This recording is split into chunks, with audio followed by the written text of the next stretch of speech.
Here's a 500-word report-style article based on the headline, Mine Trap. Ukrainian armored vehicles and infantry blown up. This version maintains a factual and analytical tone, avoiding sensationalism while addressing the gravity of the incident. Mine trap.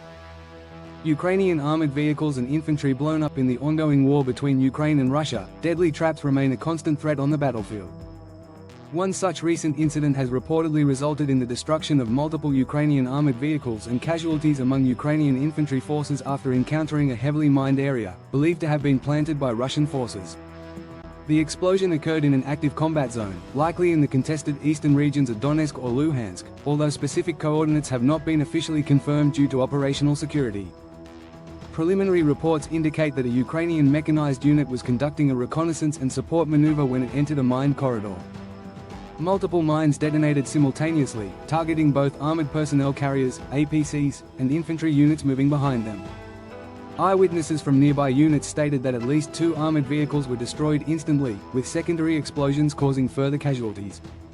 The explosion threw debris and shrapnel across the area, leaving little time for soldiers to react. Medics and combat engineers were dispatched immediately to assist the wounded and assess the remaining risk of unexploded ordnance. Ukrainian military sources have described the incident as a planned trap by Russian forces, who are believed to have used advanced remotely activated mines or layered anti-vehicle and anti-personnel systems in key approach routes. These tactics are designed not only to damage hardware but to create chaos, slow offensives, and sow fear among advancing troops. Land mines have played a major role throughout the war, turning vast stretches of Ukrainian countryside into deadly mazes.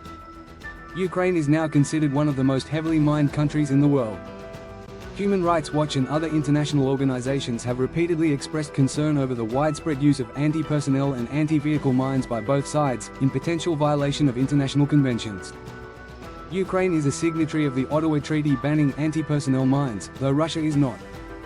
The psychological toll of such incidents is severe. Survivors of mine blasts often face long recoveries, both physically and mentally.